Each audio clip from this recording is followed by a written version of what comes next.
자, 우리가 주제별로 배우는 것을 교리라고 하였고, 교리는 7개의 주제가 있습니다. 우리가 지금 하고 있는 부분은 서론이죠. 7개의 역 가운데 출발역이라고 할 수 있고, 그 후에 모든 역을 가기 위해서 서론에서는 아주 중요한 것을 우리가 꼭 알아야 합니다. 하나님과 우리와의 관계에서 계시가 무엇인지, 그리고 그 계시가 어떻게 나타났는지, 그리고 궁극적으로는 기록된 특별 계시가 우리에게 주어졌고 그것이 성경이라는 것, 그리고 기록된 특별 계시는 종결되었다는 것, 이것은 굉장히 중요한 이야기입니다. 그래서 오늘은 이 서론의 가장 마지막 하이라이트인 성경에 대한 부분을 같이 보도록 하겠습니다. 자, 우리 계획 보면 오늘 4번째 시간이죠?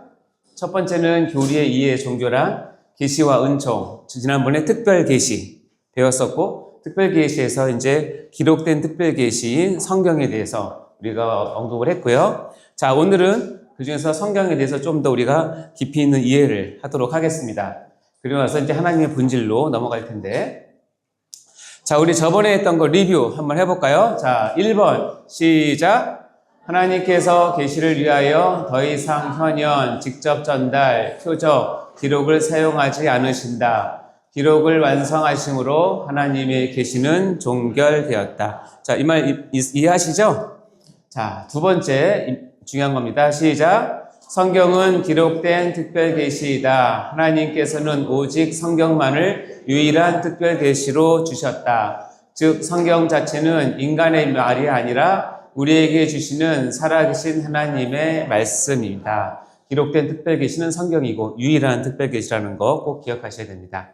3번 시작. 성경만 가지고 믿는 것이 제일 좋은 신앙이다. 성경은 유일한 신앙의 기준이 되기 때문이다. 따라서 개인 체험은 반드시 성경의 검증을 받아야 한다. 자, 지난번에 배운 거 기억나시죠? 자, 오늘은 이제 4번째 성경에 대한 것 자세히 보고요. 하나님 본질을 보도록 하겠습니다. 자, 여러분 나눠드린 그 강의에 보면 이 성경에 대한 부분은 성경이란 무엇인가에 대해서 우리가 처음에 배우고, 성경의 완전성에 대해서 배우고, 다음에 성경 우리에게 주신 목적이 무엇인지를 배우는 시간 됐고요. 다음에 하나님의 본질에 가면 하나님은 누구신가, 하나님과 우리와의 관계, 이렇게 5 테마를 가지고 이 시간을 하도록 하겠습니다. 자, 먼저 성경이란 무엇인가. 하나님께서 우리에게 여러 가지 계시의 방법과 방편을 우리가 주셨죠. 그래서 그 계시의 방법들은 직접 나타나시는 것도 있고, 이적을 주시는 것도 있고, 어떤 메신저를 보내는 경우도 있고, 여러 가지가 있었죠. 그 중에서 기록하게 하셨고, 그 기록을 완성한 것이 바로 성경이라고 얘기했어요. 이 성경은 이 4가지의 어떤 특징을 갖고 있습니다. 첫 번째는 구속의 총체이다. 두 번째는 유일한 특별 계시이다. 세 번째는 하나님을 가장 잘 알려주는 책이다. 그리고 4번째는 교회를 정확하게 가르쳐준다. 이렇게 4가지의 중요한 특성을 갖고 있는데요. 자, 먼저 구속의 총체라는 말을 보도록 하겠습니다. 구속의 총체라는 말은 뭐냐면 구속적 진리를 성경만이 아주 구체적으로 알려준다는 뜻입니다. 다시 얘기하면 우리가 어떻게 구원을 받고, 왜 구원을 받고, 어떻게 구원을 받고, 어떤 방법을 받고, 그것을 내가 어떻게 누리게 되는 그 구원에 대한 모든 알파와 오메가 전체를 담고 있는 것이 바로 성경이라는 거예요. 그래서 성경은 그 안에 구원적 내용이 가득 차 있고, 이 구원적 내용은 사실적 내용으로 가득 차 있고, 그리고 이것은 역사를 배경으로 해서 역사 속에서 이루어진 내용이기 때문에 이 구속의 총체는 구원적이고 사실적이고 역사적이다, 이렇게 이야기를 할 수 있습니다. 그래서 성경을 모르고는 이 하나님이 우리에게 주신 구원 그리고 구속에 대한 것들을 알 수가 없어요. 그리고 이 하나님께서 우리에게 주신 구원의 방법을 계시한 다른 책들은, 그리고 다른 방법은 없기 때문에 그렇습니다. 자, 그래서 보면 성경을 여러 가지 각도로 다 볼 수 있지만 그것만 해도 많은 시간을 할애해야 되는데, 숫자로 보는 성경인데 한번 풀어보시겠어요? 자, 성경에 대한 숫자인데요. 66은 뭘까요? 신약, 구약 합쳐서 66권이겠죠. 1189는 신구약 합쳐서 장수, 1189장이 있습니다. 그리고 31,173은 절수. 그렇죠? 40은 뭘까요? 40은 40여 명의 성경 기자. 어떻게 보면 성경 원저자는 하나님이시고 하나님께서 어떤 특별한 사람을 들어서 그 성경을 기록하게 하셨는데 약 40명 정도 됩니다. 자, 앞에 3은, 요 다음에 3은 뭘까요? 요 3은 뭘까요? 이것은 성경을 쓰여진 언어입니다. 세 가지 언어가 쓰여졌는데 히브리어, 헬라어, 아람어. 이게 세 가지 언어로 이렇게 쓰여져 있습니다. 자, 그리고 1600에서 2100은 뭘까요? 이거는 성경이 처음 쓰여져서 요한계시록까지 쓸 때까지 총 걸린 기간이에요. 그래서 모세오경을 처음에 썼다고 가정하면 약 모세오경 창세기부터 시작해서 요한계시록까지 쓸 때까지 기간이 1600년 걸린 거예요. 그리고 만약에 욥기가 아브라함 시대, 족장 시대라고 우리가 가정을 한다면, 그리고 그때 쓰여졌다고 우리가 가정한다면, 욥기가 제일 처음에 쓰였다고 가정한다면 2100년이 걸린 거예요. 욥기부터 시작해서 요한계시록까지. 그래서 여러분 성경이 여러분 손에 들려진 한 권이라서 금방 후딱 이렇게 하루아침에 쓴 것이 절대 아니고 무려 하나님께서 역사 속에서 1600년 내지 2100년 동안 하나님의 지혜를 모아서 우리에게 주신 것이 성경이에요. 어마어마하죠? 자, 2930은 뭘까요? 네, 요거는 2930은 뭐냐면 성경에 기록된 이름이 2930명의 이름이 기록되어 있다는 뜻이에요. 그리고 1551은 뭐냐면 성경에 기록된 지명의 이름이에요. 네, 다 받아 적으셨어요? 자, 정답을 공개할 테니까 틀린 거 보세요. 여기. 다 보이시죠? 66건, 장절, 여명의 기자, 언어, 이 연도가 기록된 거, 등장하는 인물, 등장에 언급된 지명들이 이렇게 되어 있습니다. 자, 세상에 어떤 종교에서 갖고 있는 경전도 이런 스케일은 없어요. 특별히 불경이든지 아무리 좋은 책도 그 안에 사람 이름이나 지명 이름이 나오는 것은 굉장히 드물어요. 왜냐하면 다른 종교는 그 교주나 그 사람이 깨달은 좋은 말을 기록을 해놓지. 그래서 내가 뭘 깨달았다, 뭘 봤다, 신기한 것이 뭐가 있었다 이런 걸 하지. 구체적으로 사람 이름이나 지명 이름이 등장하잖아요. 그것은 안 중요해요. 그 종교에서는. 근데 성경은 보면 사람 이름과 지명이 아주 빽빽하게 구체적으로 되어 있어요. 그리고 이 기간 동안에 하나님께서 한 주제를 향해서 40여 명의 기자를 동원했지만 주제는 동일하고 방향은 동일해요. 이것을 뭘 보면 알 수 있냐면 이거는 하나님의 영감이 아니고서는 이렇게 기록할 수가 없다는 뜻이에요. 이건 성경이 이 어마어마한 큰 스케일의 하나님의 은혜의 우리의 방편이기도 합니다. 따라서 이런 것들을 보면 결론이 무엇이냐면 이겁니다. 성경은 팩트다. 자, 큰 소리 읽어볼까요? 성경은 팩트다. 다시 한번 시작. 성경은 팩트다. 성경은 절대로 사람이 만들어낸 이야기나 설어나 꿈꾸는 얘기나 지어낸 얘기가 아니라 성경은 진짜로 이 지구상에서 있었던 역사 가운데 있었던 일들을 하나님께서 골라서 기록하신 거예요. 이걸 우리가 어떻게 알 수 있냐면 만약에 내가 성경을 기록한다면 나에게 유리한 것은 기록을 할 수 있겠죠. 근데 나에게 불리한 내용은 감추고 싶지 않아요? 근데 여러분 성경에 가만히 보면 하나님 백성이나 하나님께 유리한 내용만 있는 게 아니에요. 어떤 거는 정말 지우고 싶은 내용도 많고 야 이런 건 왜 기록했을까? 이건 좀 없앴으면 좋았을 텐데 그런 것도 다 기록되어 있어요. 다 의도와 뜻이 있기 때문에 그런 거예요. 결국 성경은 뭐다? 팩트다. 다시 하면 여러분 성경은 여러분이 그냥 관념적으로 들고 다니는 기독교가 갖고 있는 경전이 아니라 살아계신 하나님의 말씀이자 여러분 실생활 속에서 적용돼야 될 살아있는 말씀을 담은 책이란 뜻이에요.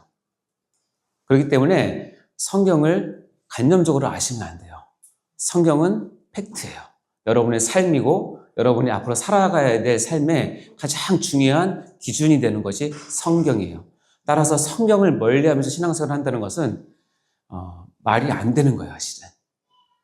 그래서 여러분 제가 간절히 여러분 제가 무릎 꿇으면 꿇을 테니까 이 슬기로운 교리생활 끝날 때까지 성경 일독은 꼭 좀 해주세요.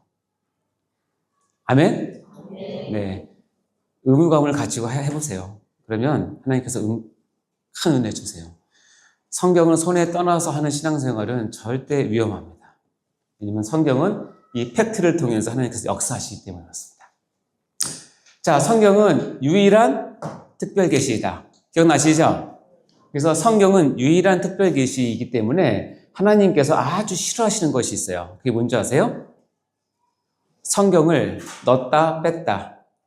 어떤 거는 취하고 어떤 거는 안 하고, 나에게 유리한 거는 받고 불리한 건 버리고, 또 자기가 들은 거 집어넣고 이런 거 굉장히 싫어하세요.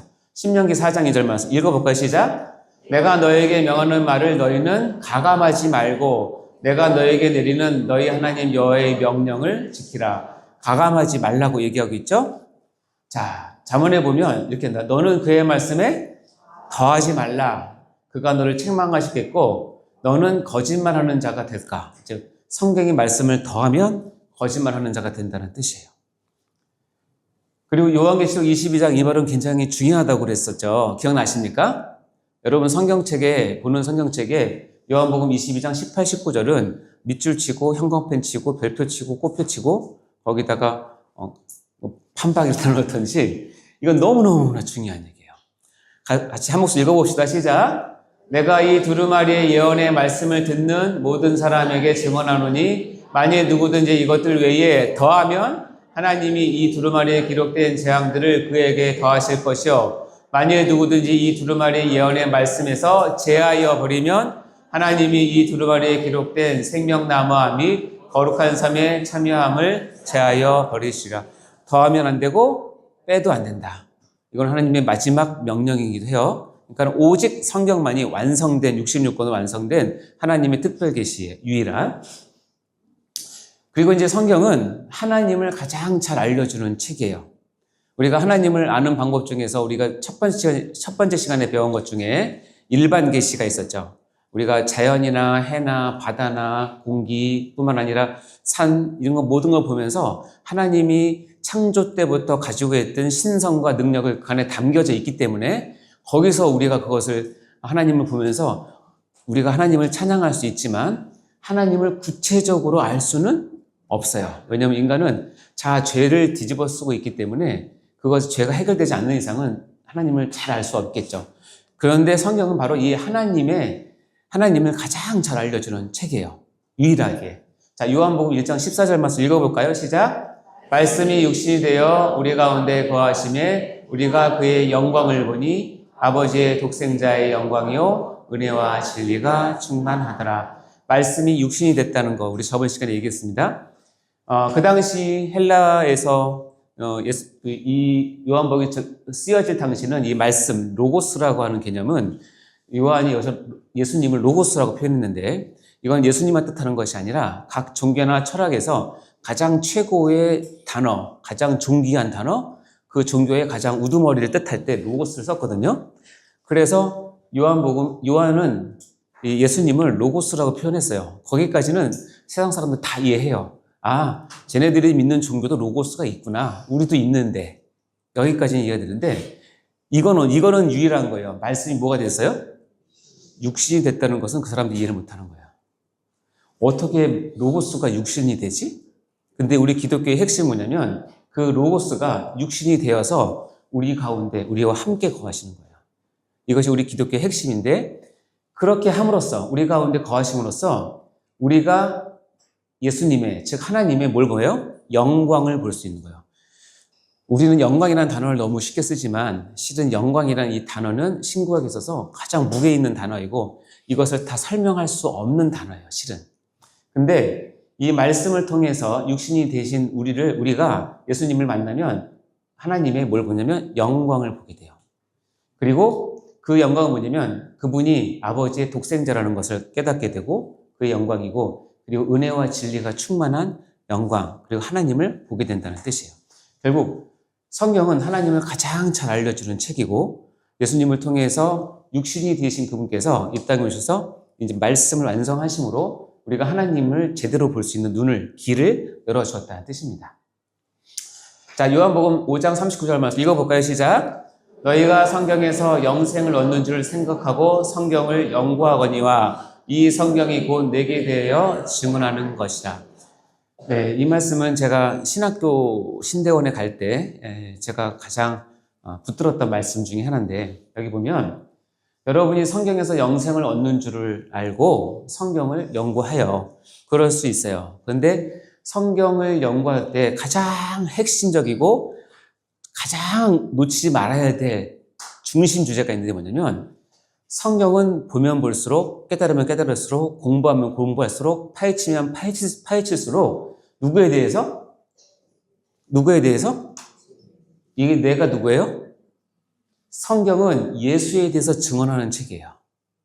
따라서 성경을 통해서 예수를 발견하지 않는 성경 공부, 성경을 통해서 예수와 관계없는 잡다한 지식을 갖는 어떤 종류의 모든 설교나 말씀 선포는 정말로 의미가 없어요. 다시 얘기하면 신학교에 간 사람들이 성경을 연구합니다. 근데 신학 배운 사람들이 나중에 잘못되면 하나님과 예수님을 크게 부인하는 그런 사람으로 돌변하게 되는데, 그 이유가 뭐냐면 신학을 연구하면서 성경을 연구하면서 예수님에 대해 증언한다는 사실을 잊어버려요.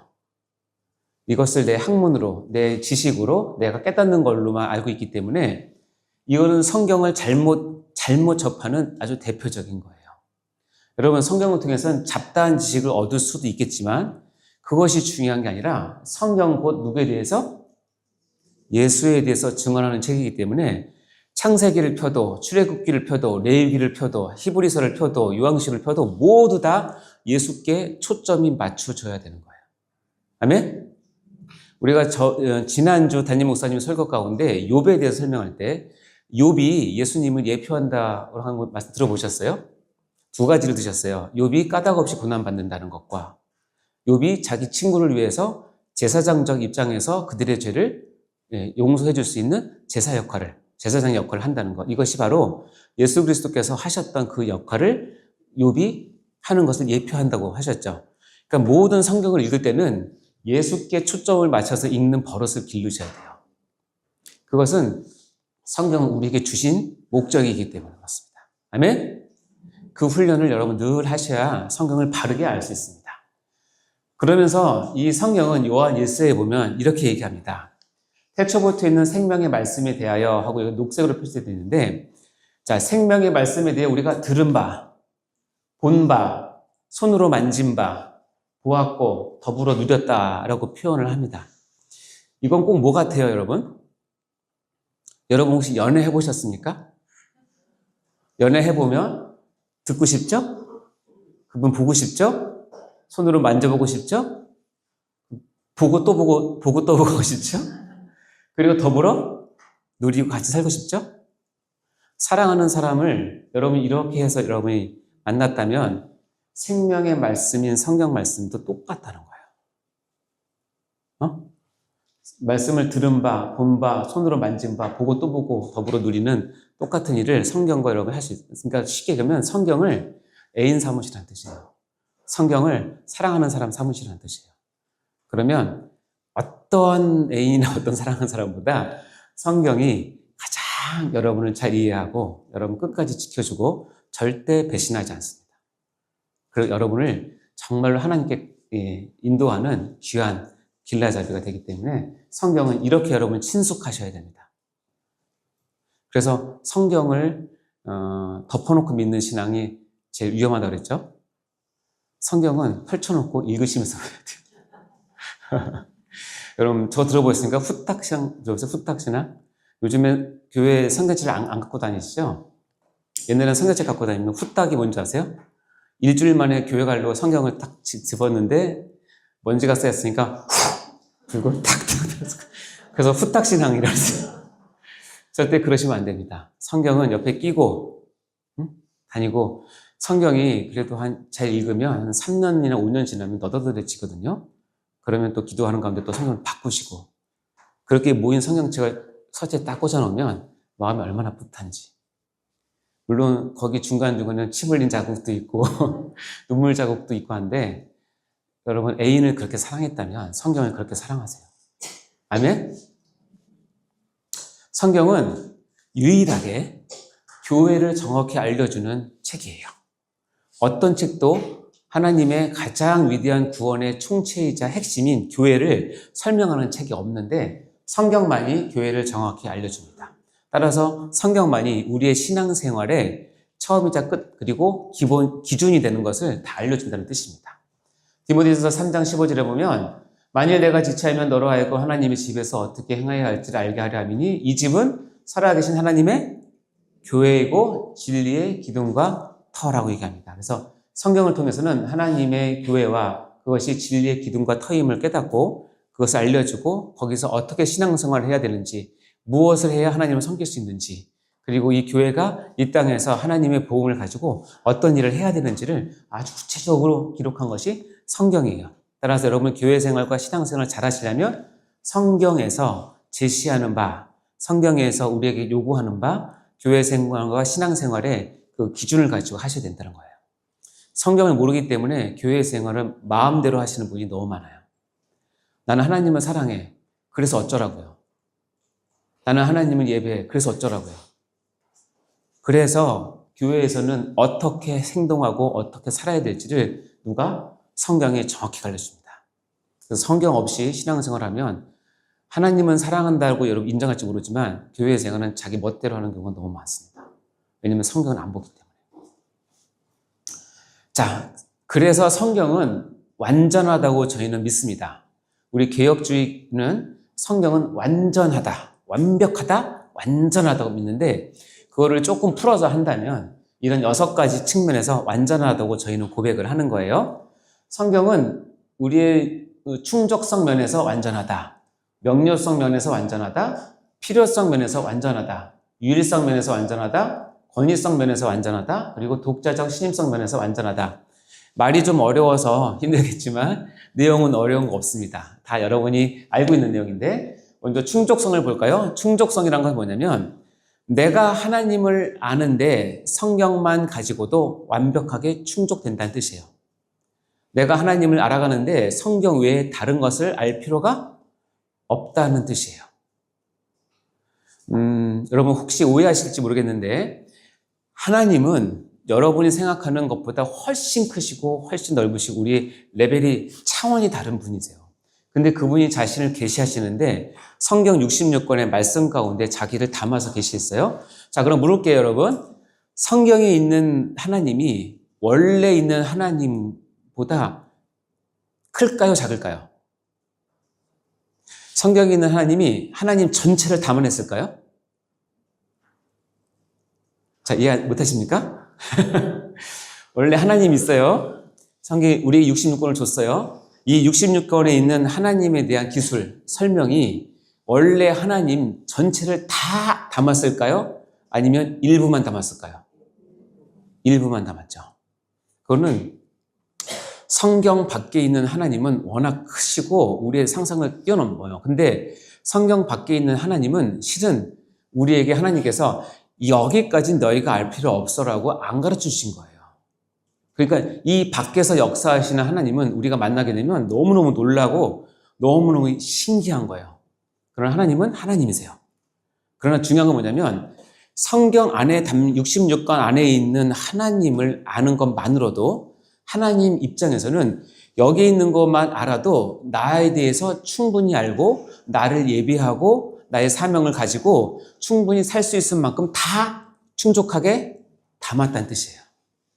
따라서 욕심 부리지 마시고 성경 66권에 있는 하나님만 제대로 아시면 하나님이 원하신 만큼 다 알 수 있어요. 문제는 우리가 성경 66권을 다 모르니까 문제죠. 그게 문제지. 그래서 마태복음 5장 18절에 보면 여러분 다 아실 말씀인데 이렇게 읽어볼까요? 시작. 진실로 너에게 이르노니 천지가 없어지기 전에는 율법이 1.1획도 결코 없어지지 아니하고 다 이루리라. 완벽하게 충족됐기 때문에 그래서 한 자라도 빼서 없어지게 하지 않겠다는 뜻이에요. 뭐냐면 완벽한 순수한 100%라는 뜻이에요. 하나님 말씀은 그 계시가 아시겠죠? 따라서 성경은 우리가 하나님을 알고 신앙하는데 성경 한 권만으로 충분하다. 믿으시기 바랍니다. 그래서 성경 밖에 벗어나서 생각하는 것은 옳지 않고 성경에서 제시한 것보다 못 미쳐서 생각하는 것도 옳지 않아요. 칼빈은 늘 얘기했어요. 성경이 가라고 하는 데까지 가고 성경이 넘지 말라고 하는 것은 안 넘으시면 돼요. 그게 우리의 신앙생활의 기준이에요. 아시겠죠? 성경에서 언급하지 않는 것을 여러분 머리로 막 짜내면 학문적인 즐거움이 있고 상상적인 즐거움이 있지만 결코 유익하지 않아요. 아시겠죠? 이거를 내가 설명을 나중에 할 텐데 7개의 주제 중에 다른 교파나 다른 데서는 마귀론이라는 게 따로 있어요. 아십니까? 마귀를 가르쳐요. 그런데 우리는 마귀를 안 가르치죠. 그렇죠? 이유는 뭔지 아세요? 이것 때문에 그래요. 제가 물어봤어요. 제가 공부를 할 때 목사님 다른 데서는 마귀론을 따로 한 과목으로 가르치는데 왜 우리는 안 가르칩니까? 근데 그 목사님 말씀이 저희가 아주 깊은 감명을 얻는데 여기에서 말하는 거 이외에는 다 마귀적으로 생각하면 된다는 거예요. 그러니까 따로 가르칠 필요가 없는 거예요. 이 안에 있는 것만 분명히 알면 됩니다. 그리고 그 밖의 것은 여러분이 거기까지 안 가셔도 돼요. 자, 명료성. 명료성은 뭐냐면 성경은 명료함에 있어서 완전하다는 것이에요. 성경은 그것을 보면서 하나님의 뜻과 하나님의 계획과 하나님이 나와의 사랑한 것을 명료하게 알 수 있게끔 기록이 되어 있다는 거예요. 그런데 많은 사람들이 성경 읽기를 어려워해요. 왜 어려워하죠? 성경이 무슨 말인지 모르겠대요. 그런 경험 있으십니까? 그래서 심지어는 이렇게 얘기합니다. 박 권사님 요즘에 불면증으로 고생하신다면서요? 성경 읽어봐. 10분 내로 잔다.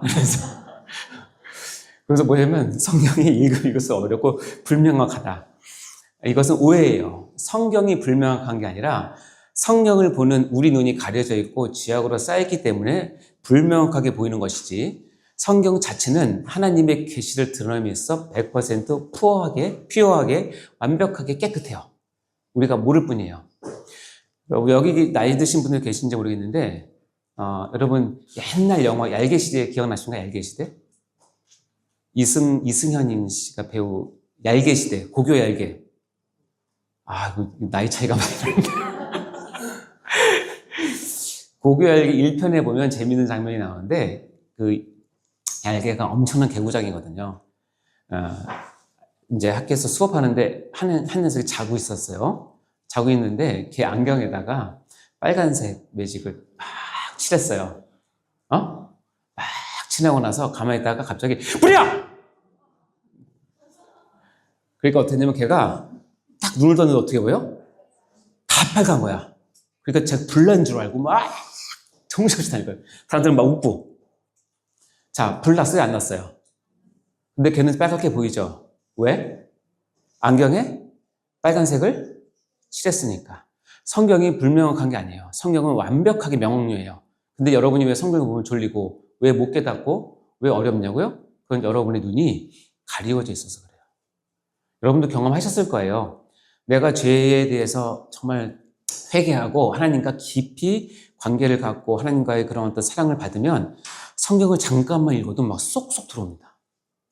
가슴으로 팍팍 들어오고 못 깨달아지는 것도 막 깨닫게 되고 그러면서 읽다가도 눈물도 나고 하나님 정말 사랑해요. 이거 감탄이 저절로 날 정도로. 근데 여러분 죄 가운데 살잖아요. 욕심이 있잖아요. 그리고 바쁘잖아요. 그러면 성경 읽으면 한 절, 두 절 넘어가기가 쉽지 않아요. 특히 마태복음 낳고 왜 또 나? 그 낳고의 구렁텅이에 못 벗어나서 거기서 며칠 하다가 내가 안 넣고 만다. 그리고 이제 끝나죠. 성경은 뭐하다? 명료합니다. 왜 명료하지 않으면 내가 명료하지 않기 때문에. 이해되시죠?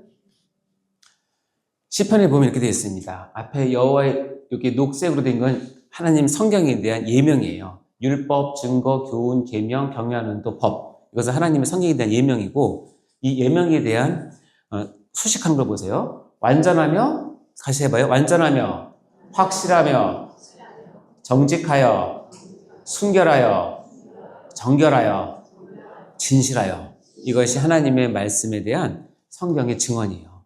하나님의 말씀은 완전하고 확실하고 정직하고 순결하고 정결하고 진실해요. 아멘? 그 말씀을 우리가 받고 있다는 사실입니다. 또 하면 필요성에 있어서 완전해요. 필요성 뭐냐면 내가 구원을 얻는데 성경만 필요하다는 뜻이에요. 그리고 반드시 필요하다는 것이에요. 성경 없이 절대로 구원받을 수 없어요. 왜냐하면 우리 신앙의 기초는 우리 구원론에 배우겠지만 중생부터 어떻게 보면 시작이 되는데 중생은 어디서부터 오냐면 하나님의 말씀으로부터 오기 때문에 그래요. 그렇기 때문에 말씀 없이는 절대 중생할 수 없고 중생 없이는 참된 신자, 참된 하나님의 백성이 될 수 없어요. 그가 아무리 교회에서 열심히 봉사하고 어떤 일을 하더라도 심지어 목회자라 할지라도 중생 없이는 그가 참된 백성이 될 수 없는 거예요. 근데 그 중생이 어디서부터 오느냐? 말씀으로부터 온다고 성경은 증언하고 있어요. 따라서 말씀만이 내 구원에 반드시 필요한 거예요. 자, 요한복음 20장 31절 읽어볼까요? 시작! 오직 이것을 기록함은 너희로 예수께서 하나님의 아들 그리스도이심을 믿게 하려 함이요 또 너희로 믿고 그 이름을 힘입어 생명을 얻게 하려 함이라. 이것을 기록한 건 뭐냐면 믿게 하고 믿고 힘입어서 뭘 얻게 한다? 생명을 얻게 하는 거예요. 이것 외에는 없는데 예수 그리스도를 믿게 하는 방법은 뭐냐면 기록된 성경을 통해서만이 해요.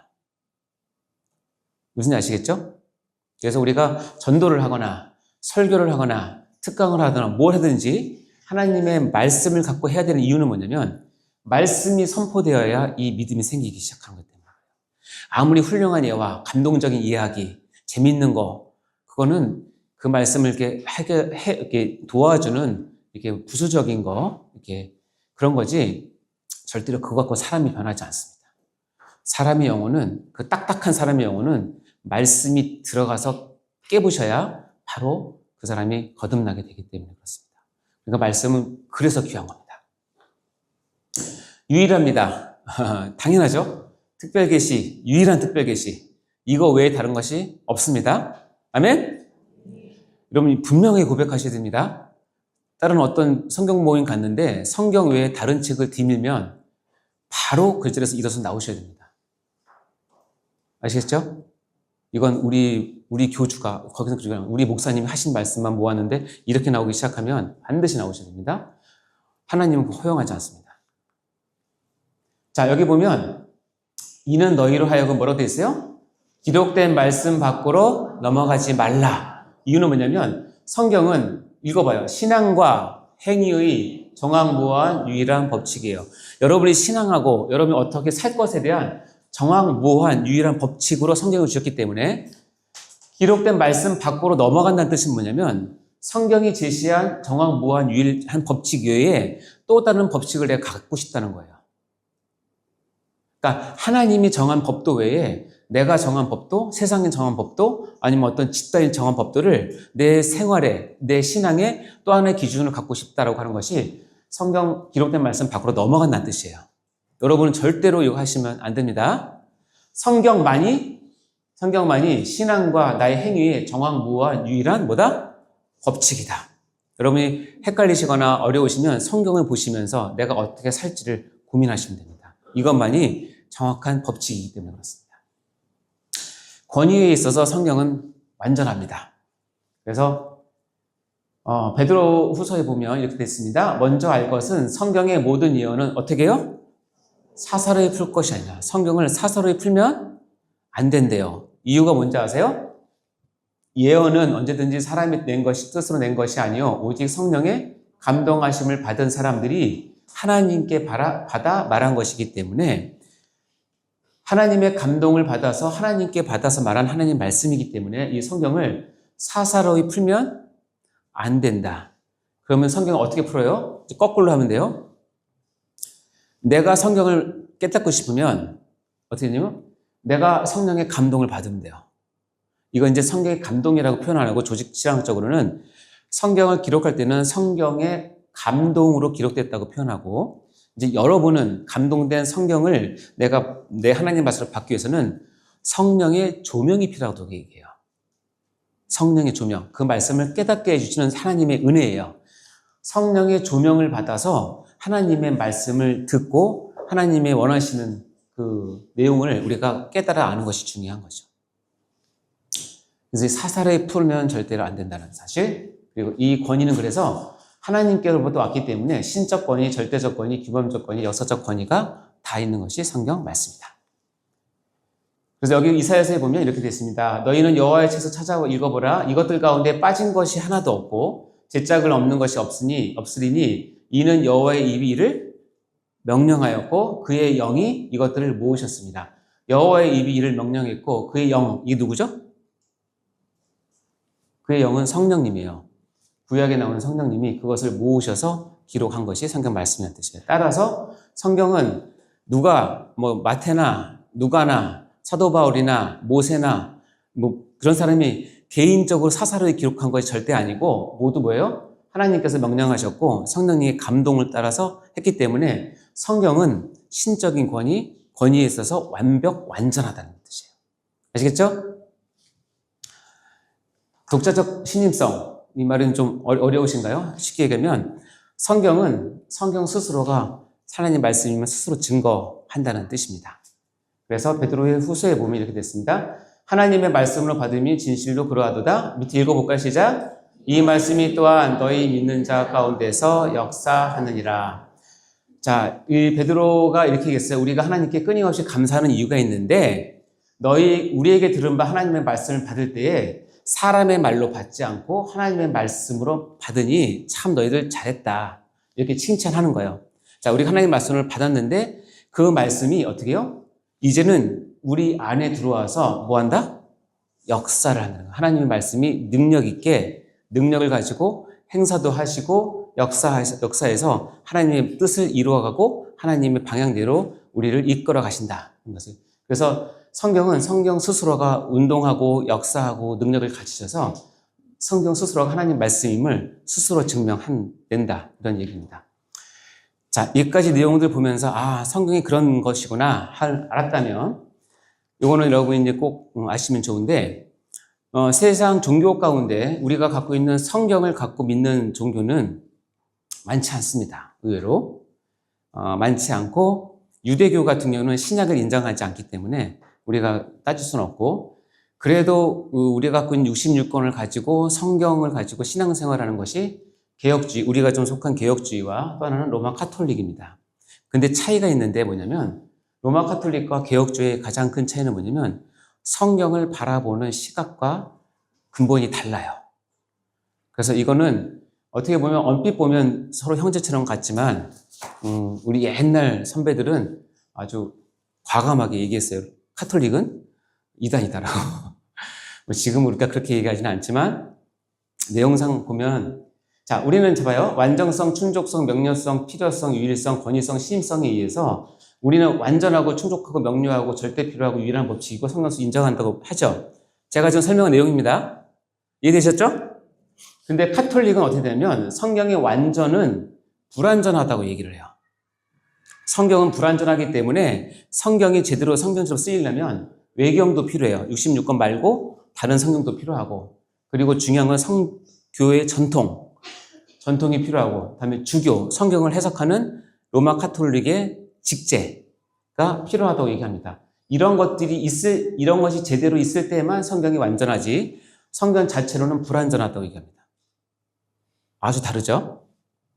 성경의 충족성, 우리는 구원 계시로서 성경은 충족하다라고 얘기하지만 로마 카톨릭은 부족하다. 따라서 외경, 전통, 주교가 필요하다고 얘기하고 명료성, 구원 지식이 명료한데 로마 카톨릭은 이렇게 한다. 성경은 애매하다. 그리고 성경은 손상되어 있기 때문에 반드시 교회가 권위를 갖고 이 말씀에 대한 설명이 필요하다. 이 설명이 있을 때야만이 성경이 명료해지게 된다라고 얘기해요.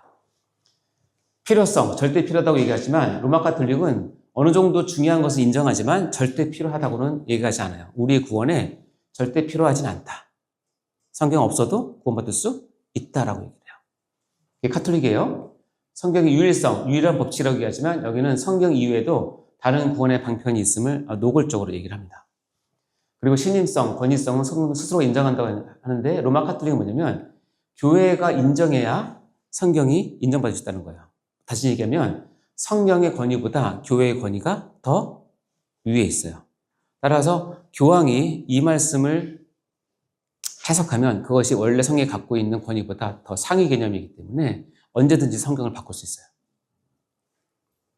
신기하죠? 그래서 중요한 말씀인 거예요. 이때 빨간색, 요거는 반드시 여러분 알고 계셔야 돼요. 자, 우리 큰 소리로 읽어볼까요? 시작! 교회는 성경의 권위 아래에서 존재해야지 성경 위에서 권위를 행사해서는 안 된다. 아멘? 이것이 여러분이 믿고 있는 개혁주의, 특히 대한예수교 장로의 합동이 갖고 있는 성경에 대한 신앙 고백이에요. 아멘? 그럼 이 교회라는 말 대신에 여러분의 이름을 넣어서 고백을 하시면 됩니다. 자, 저는 재훈이라고 할 테니까 여러분 각자 이름 다 있으시죠? 네. 자, 여기 읽어볼까요? 시작. 재훈이는 성경의 권위 아래서 존재해야지 성경 위에서 권위를 행사해서는 안 된다. 아멘? 반드시 명심하셔야 됩니다. 성경은 우리에게 주신 목적이 있습니다. 그래서 우리에게 왜 성경을 주셨냐? 이 네 가지인데 구원에 이르는 지식을, 지혜를 주기 위해서, 하나님의 사람으로 온전하게 양육시키기 위해서, 그리고 죄인을 수술하고 벌거벗겨서 양육시키기 위해서, 마지막으로는 종국적으로는 생명을 얻게 하기 위해서 성경을 주신 목적이에요. 따라서 여러분이 성경을 읽을 때 이 네 가지 목적을 염두에 두고 성경을 읽으셔야 돼요. 아, 내가 여기서 구원의 지혜를 깨달아야겠구나. 하나님의 사람으로 온전하게 변화되어야겠구나. 내가 죄인인데 수술하고 벌거벗길 때 내가 하나님 앞에 죄를 해결해야 되겠구나. 마지막으로 영원한 생명을 내가 삼아야겠구나. 이 네 가지 목적을 가지고 성경을 읽으시면 성경은 우리에게 주신 목적을 염두에 두고 읽으시는 겁니다.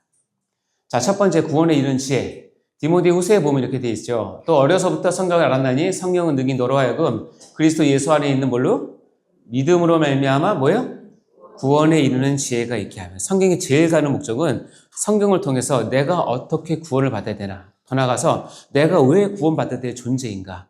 그럼 어떻게 구원을 받지? 어떤 과정이 필요하지? 내가 뭘 믿어야 하지? 그럼 구원받으려면 내가 어떻게 살아야지? 그리고 이 땅이 끝나고 내 삶이 마친 후에는 내 구원은 어떻게 해야 되지? 이거에 대한 모든 지혜가 성경에 다 있습니다. 그래서 성경 없이는 그것을 알 수가 없어요. 성경을 펴놓고 돈 버는 지혜, 주식하는 지혜, 부동산 투자하는 지혜, 장사하는 지혜, 이것은 성경에서 가끔 보이는 그냥 그 서비스죠. 그거는 알아도 되고 몰라도 됩니다. 그러나 구원에 이르는 지혜를 놓치면 성경을 다 놓쳤다고 생각하시면 됩니다. 아시겠죠? 나의 구원은 성경에 기록되어 있습니다. 딴 데서 찾으시면 안 됩니다. 절대 유튜브에 나오지 않습니다. 넷플릭스도 안 나옵니다. 요한복음 14장 6절 시작. 예수께서 이르시되 내가 곧 길이요 진리요 생명이니 나로 말미암지 않고는 아버지께로 올 수가 없느니라. 왜 예수님은 이런 말을 과감하게 하셨을까요? 이것을 아마 들었던 유대인 지도자들은 예수님에 대해서 건방진 녀석이라고 했을 거예요. 아니, 네가 뭔데 나로 말미암지 않고는 하나님께로 갈 사람이 없다는 거야 도대체? 여러분은 어떻게 생각하십니까? 너무 독선적 아닙니까? 그래서 기독교는 독선적이라고 유명하죠? 나 외에는 아버지께로 갈 자가 없대요. 여러분 어떻게 이것을 반박하실래요? 그쪽이 하도 반박이 심하면 뭐 예수도 있고 뭐 다른 것도 있겠지 이렇게 생각하실래요? 이 말씀에 의하면 나로 말미암지 않고는 아버지께 올 자가 없다고 딱 선언하셨어요. 나로 말미암지 않고는, 왜냐하면 예수님이 곧 그 길이요 그 진리요 그 생명이기 때문에. 그런데 이걸 어디서 증명하시냐면 어떻게 증명하실래요? 누가복음 24장에 보면 엠마오로 가는 두 제자인데 예수님이 나타나셨어요. 근데 엠마오로 가는 두 제자가 너무 낙심하고 상심해서 옆에 예수님이, 부활한 예수님이 같이 간다는 건 꿈에도 생각 못했어요. 반나절을 걸어갔는데도 어떻게 그럴 수가 있죠? 여러분 낙심하면 예수도 안 보여요. 그렇게 갔는데 마지막에 예수님께서 그리스도가 이런 고난을 받고 자기 영광에 들어갈 것이 아니냐 하시고, 이에 모세와 모든 선지의 글로 시작해서 모든 성경에 쓴 바 뭐에 대해서? 자기에 관한 것. 즉 성경이 왜 구원의 길이냐? 성경만이 예수에 대해서 썼기 때문에 그래요. 성경을 통해서 예수를 알아야지만 예수를 붙잡고 내가 누구에게 갈 수 있냐면 창조주 하나님, 성부 하나님께 갈 수 있는 유일한 길인 거예요. 따라서 성경을 모르면 예수를 몰라요. 그래서 예수님께서 아주 확실하게 얘기합니다. 성경이 나에 대해서 썼기 때문에 너희가 성경을 모르면 하나님께도 올 수 없다. 구원할 수 없다라고 얘기를 하는 것입니다. 그래서 구원에 이르는 지혜는 성경에 있습니다. 다음에 두 번째 나에게 성경을 주는 목적은 뭐냐면 하나님의 사람으로 뭐 하기 위해서? 온전하게 하기 위해서. 온전하게 하기 위해서. 여기 보면 모든 성경은 하나님의 감동으로 되었다고 그랬죠? 그렇죠?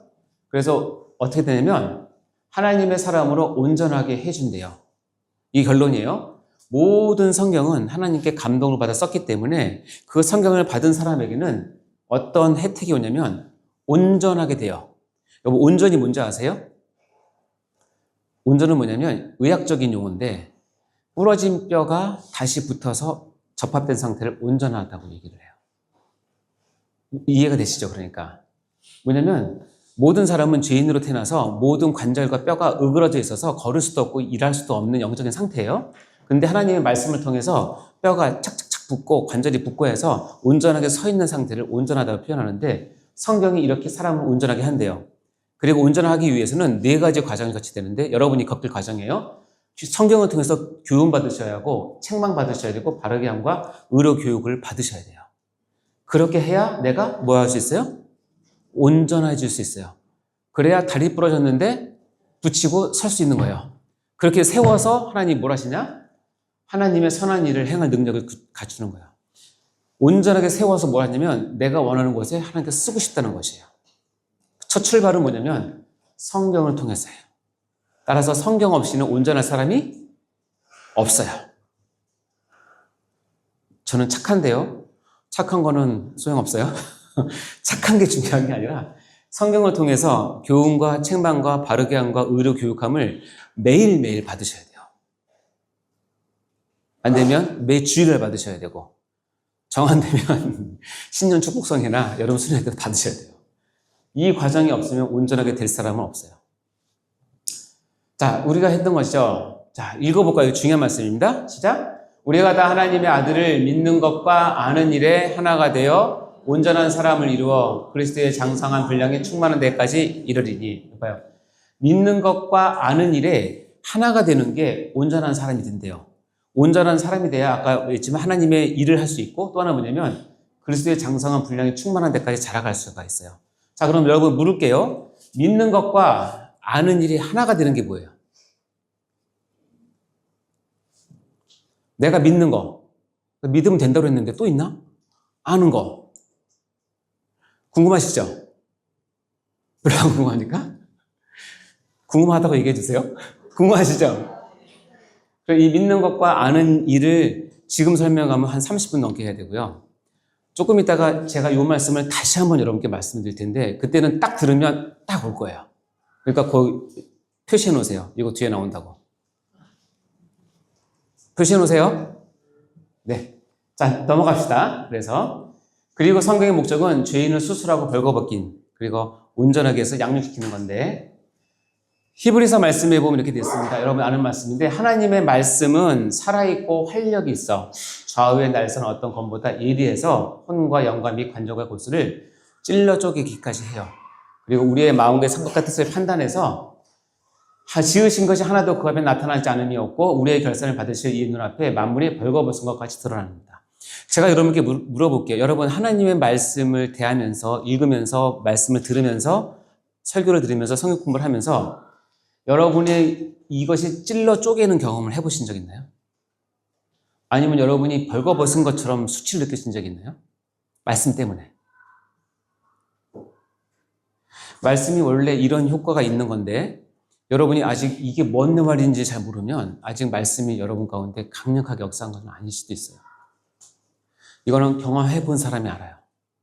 말씀을 보면서 내 신념과 양심을 찔러 쪼개서 정말 나는 내 능력을 못할 것 같은데 말씀이 나를 꽉 붙잡고 순종하게끔 끌고 가는 그래서 너무너무나 아프고 괴롭지만 할 수밖에 없는 근데 하고 나서는 하나님께 눈물을 흘리면서 감사하는 그걸 경험해 보셨냐는 거예요. 하나님의 말씀에서 옷 벗어본 적 있으세요, 여러분? 여러분의 가식의 옷을 겉옷부터 시작해서 속옷까지 완전히 벗어본 적이 있냐는 거예요. 그거 없으면 여러분은 지금 여전히 가식적인 신앙생활을 하시는 거예요. 근데 그걸 누가 벗기냐? 아무도 못 벗겨요. 하나님의 말씀이 여러분 앞에 섰을 때 여러분이 옷을 벗게 돼요. 벗으면서 다 웁니다. 야, 내가 이런 사람이구나. 내가 이것밖에 안 되는구나. 하나님의 사랑이 없으면 난 아무것도 아니구나. 이게 없으면 하나님 말씀을 아직 체험 못 하신 거예요. 이 두 가지는 여러분 매일매일 말씀을 읽으면서 다가올 때 하나님이 여러분을 너무너무 사랑하신다는 증거라고 생각하십니다. 아멘? 그러면 예수님께서 얘기합니다. 예수께서 왜 오셨느냐? 의사는 병든 자에게 쓸 때 있는 것처럼 예수님은 의인을 부르러 온 게 아니라 누구 부르러 왔다? 죄인을 부르러 왔다. 말씀을 통해서 수술하고 발가벗기기 위해서. 여러분 가운데 혹시 위나 대장에 속이 아프거나 어려움이 있으신 분들은 저한테 오시면 됩니다. 오셔서 제일 처음에 할 일은 접수부터 하셔야 됩니다. 접수하시고 제가 진찰을 하고 그럼 내시경 합시다 하고 했어요. 근데 여러분이 네 하겠습니다 하고 내시경실에 들어가서 침대에 딱 올라가서 갑자기 생각이 변했어요. 이거 못하겠어요 원장님 아니 목사님 그러면서 도망갔어요. 그러면 제가 그 사람을 할 수 있어요 없어요? 못하죠. 근데 그 사람이 위암이나 대장암이에요? 그럼 그거 갖고 사는 거예요. 무슨 얘기냐면 말씀 앞에서 나를 맡겨야 돼요. 말씀이 나에게 들어와서 나를 수술하고 쪼개고 찔러서 모든 더러운 것을 다 긁어낼 때까지 맡기셔야 돼요. 그게 없으면 여러분 성장하지 못합니다. 아멘? 마지막으로 생명을 얻게 합니다. 말씀은 생명을 얻게 합니다. 똑같은 말씀인데요. 이것을 기록하면 너희로 예수께서 하나님의 아들 그리스도심을 믿게 하려 하며 너희로 믿고 그 이름을 힘입어서 뭐를 얻게 한다? 생명을 얻게 합니다. 도둑이 오는 것은 도둑질하고 죽이고 멸망시키는 뿐이요 내가 온 것은 양으로 뭘 얻게 한다? 생명을 얻게 한다. 그리고 더 풍성히 얻게 한다. 자, 여러분 생명이 어디 있습니까? 여러분 생명은 있습니까? 생명은 눈에 보입니까? 눈에 만져집니까? 절대 안 만져지죠. 또 컵을 준비했는데 혹시 컵 있어요?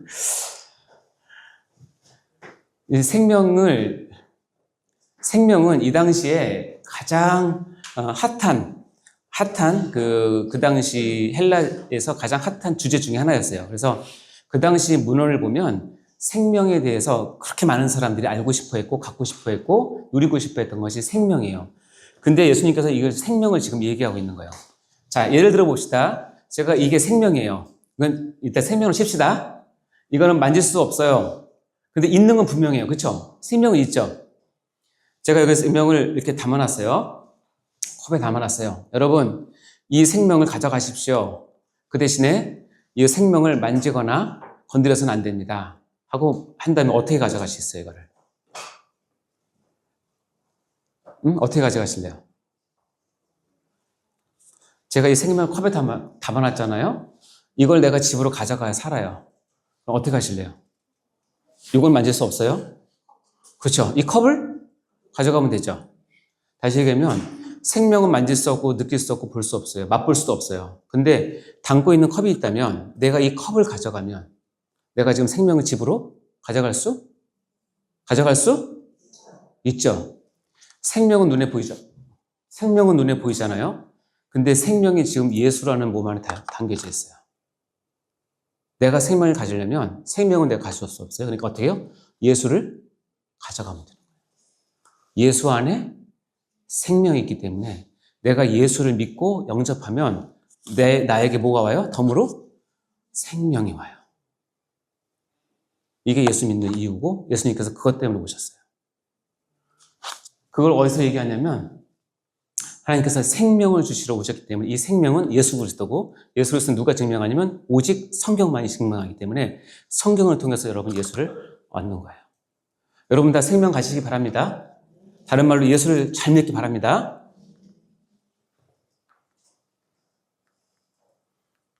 왜 안 넘어갈까요?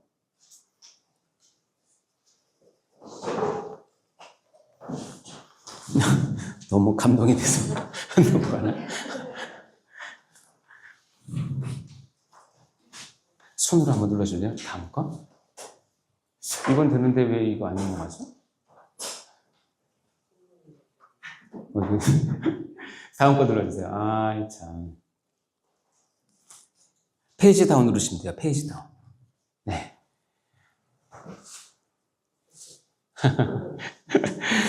그래서 오늘 이 찬양을 같이 부르고 싶은데 혹시 이 찬양 아시죠? 달기 오면 그 말씀 아십니까? 네, 같이 한번 빨리 불러볼까요? 시작. 달고 묘한 그 말씀 생명의 말씀은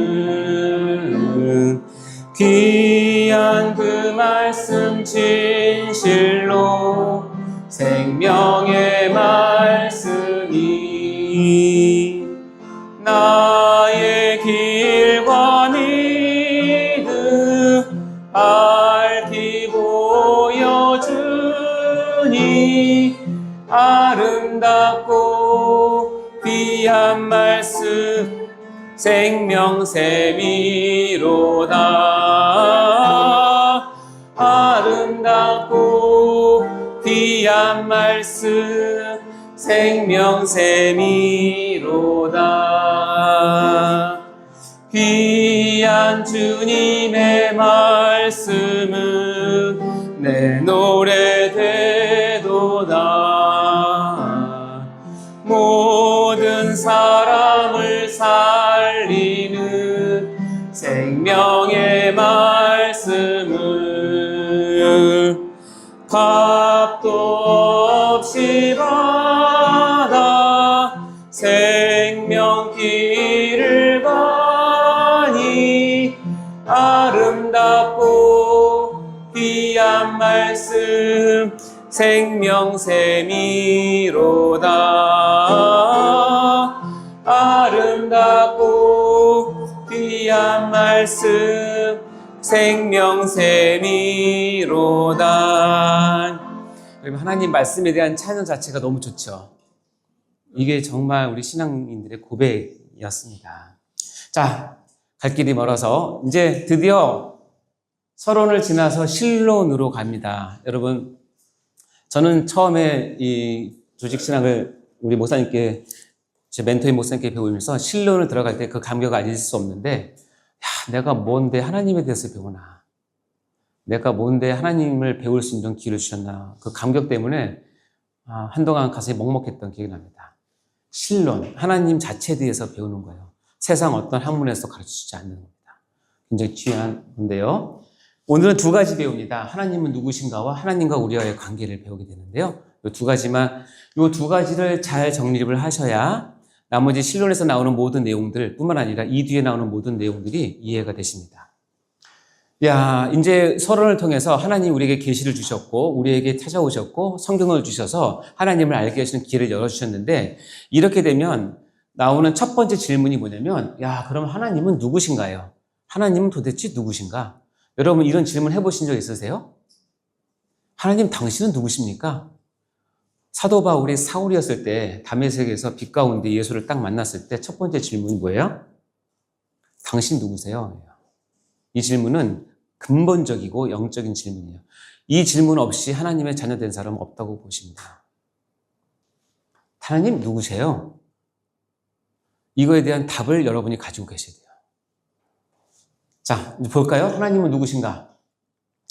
자, 이제 이 두 가지 얘기가 있어요. 제가 한번 물어볼게요. 두 가지 구절이 있는데, 하나님을 아는 것과 하나님에 대해 아는 것 두 가지가 있는데, 여러분 생각하기에는 어떤 게 더 성경에서 말하는 하나님을 아는 그것에 대한 표현인가? 첫 번째, 하나님을 아는 것이 성경적이다. 두 번째, 하나님에 대해 아는 것이 성경적이다. 어떤 것 같아요? 비슷한 것 같은데? 자, 이거 1번, 하나님을 아는 것이 성경에서 말하는 것과 더 가깝다. 손 들어보세요. 1번이 가깝다. 자, 하나님에 대해 아는 것이 성경에 가깝다. 2번이 가깝다. 네.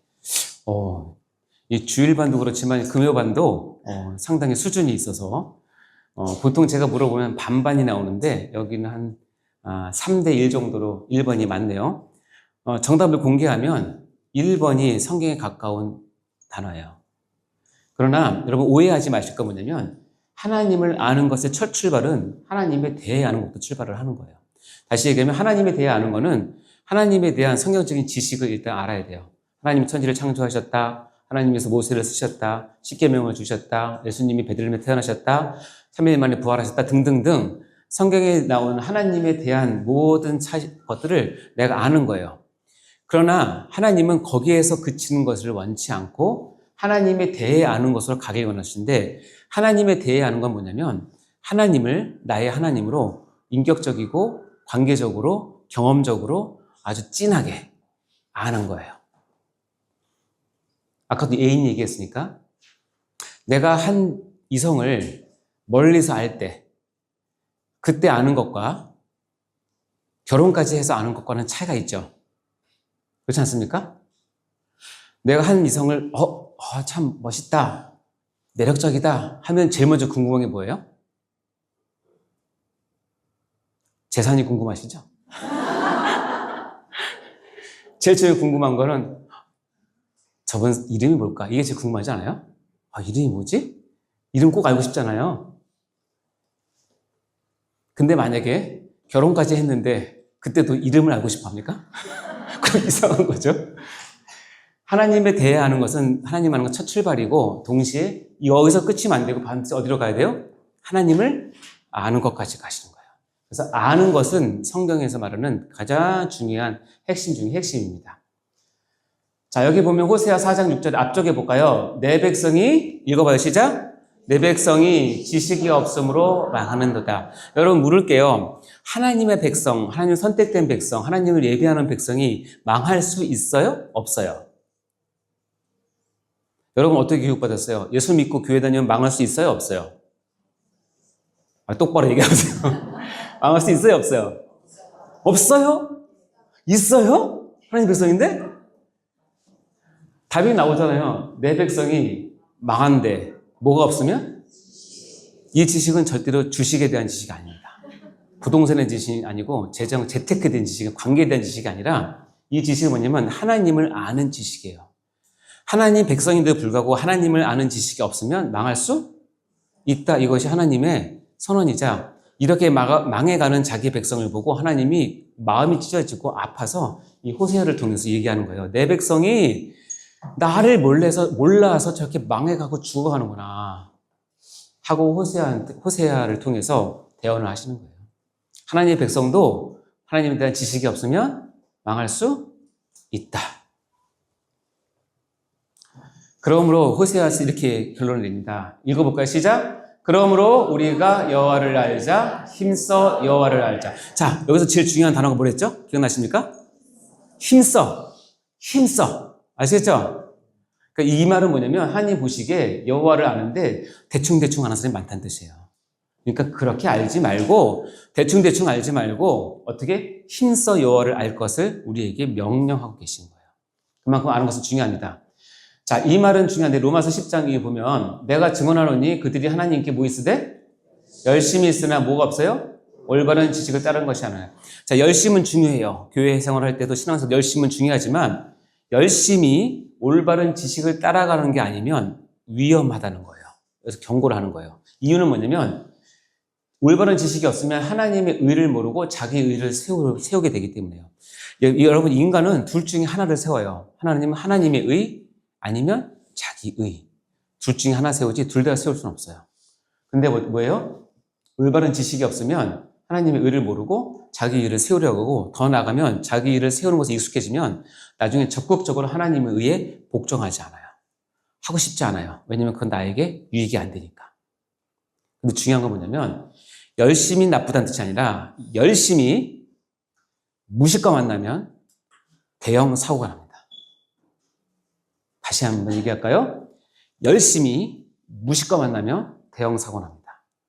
차라리 이런 사람은 열심히 없는 게 안전해요. 그래서 올바른 지식을 따르는 것은 굉장히 중요하다는 것을 성경에서 곳곳에 얘기하고 있어요. 특별히 하나님에 대해서, 하나님 아는 것에 대해서. 여기 보면 망령되고 허탄한 신화를 버리고 경건에 이르도록 내 자신을 뭐하라? 연단하라. 이 연단은 옛날 성경 개역 한글에는 연습이라고 되어 있거든요. 그러니까 경건은 연습해야 되고, 경건은 훈련해야 되고, 경건은 자기 노력을 통해서 공부해야 돼요. 그렇지 않으면 경건은 절대로 여러분께 오지 않아요. 마치 육체의 연단이 필요한 것처럼 경건의 연단, 영혼의 연단, 경건 연습은 반드시 필요하다.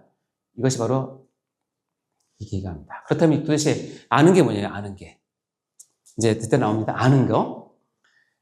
성경에서 호세아도 그렇고 신약도 그렇고 하나님을 알라라는 말이 나오는데 이 단어는 여기에서 우리가 이해하면 돼요. 자, 마리아가 천사에게 말하되 나는 남자를 뭐한다? 알지 못하니 어찌 이런 일이 있으리까 얘기하고 있죠.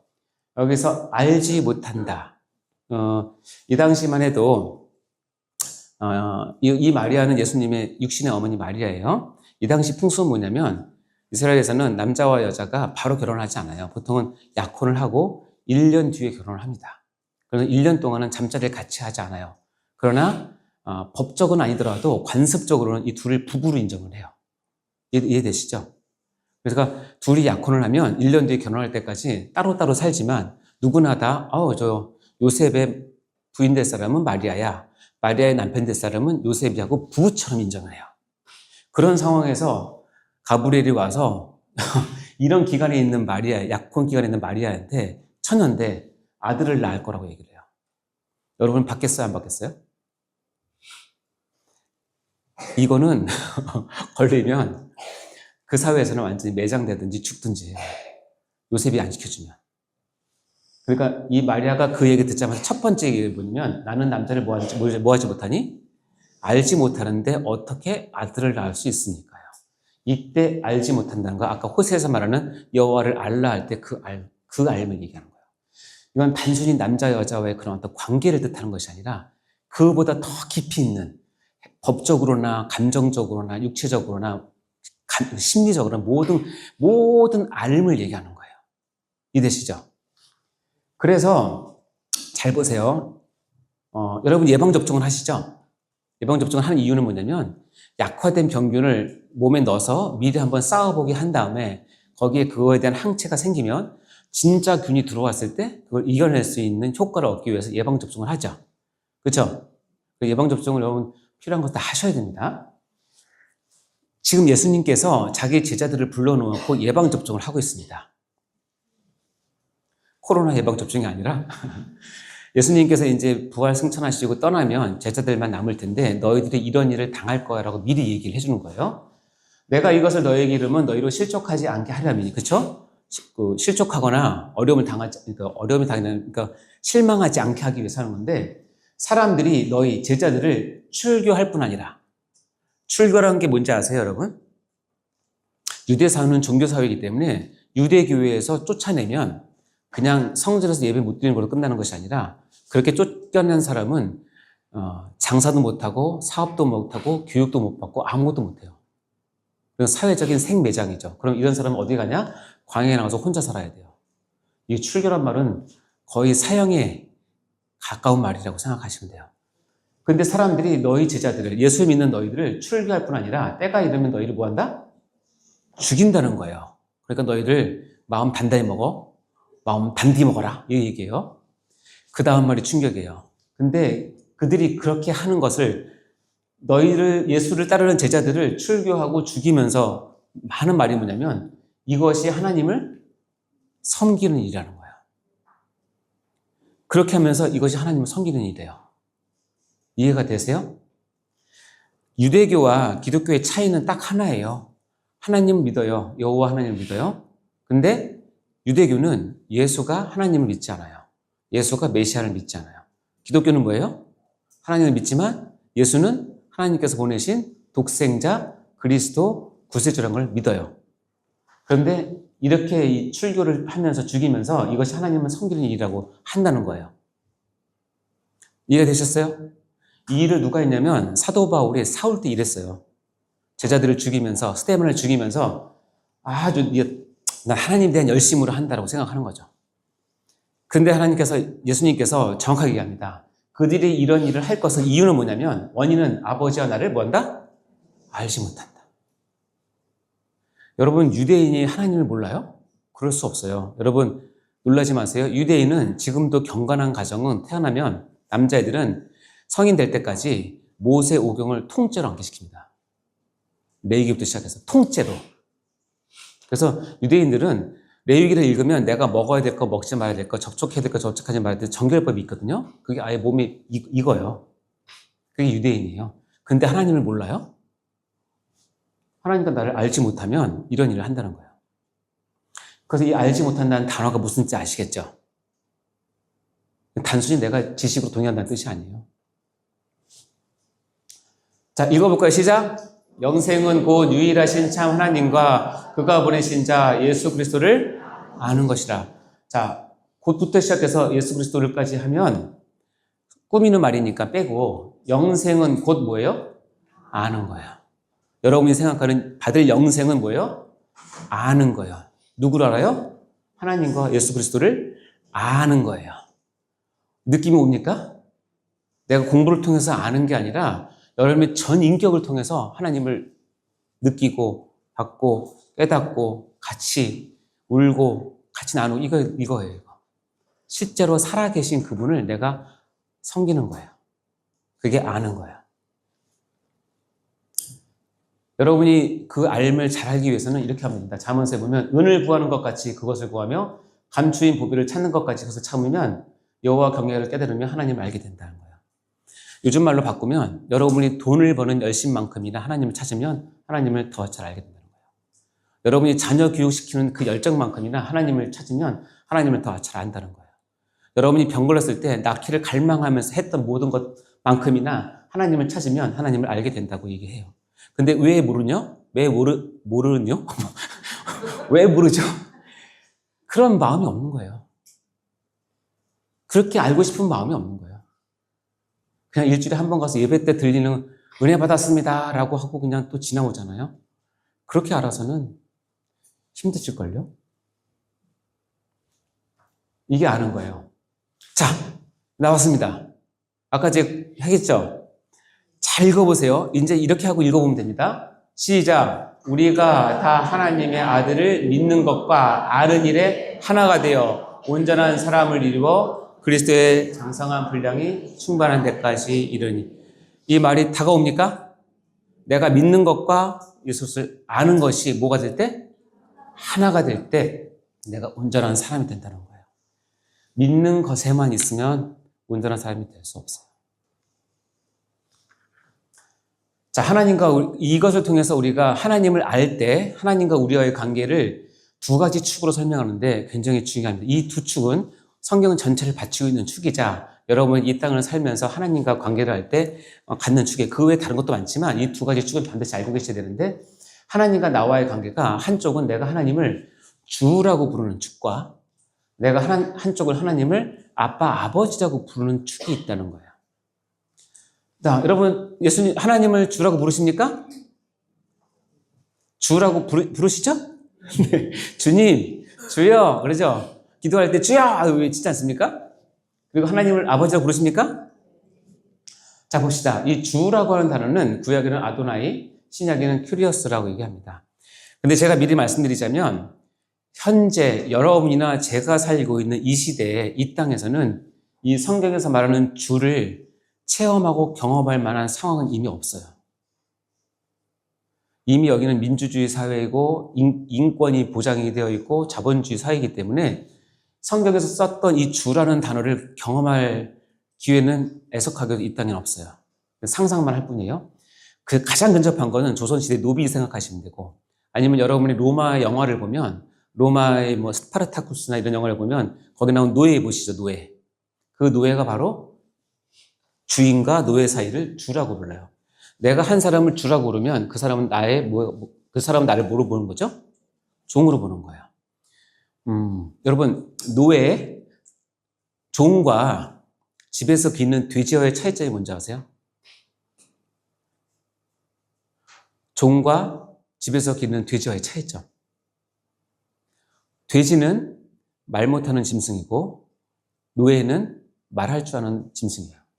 그 차이밖에 없어요. 내가 노예를 학대하던 죽이던 그건 주인의 마음이에요. 그 단어가 지금 하나님과 나와 사이에서 하나님 너 나 주라고 불러라고 얘기하는 거예요.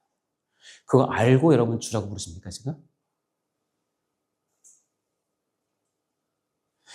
어떻게 하나 주인한테 그 당시만 해도 노예가 주인한테 이리와 저리와 내놔 이런 말을 어떻게 합니까?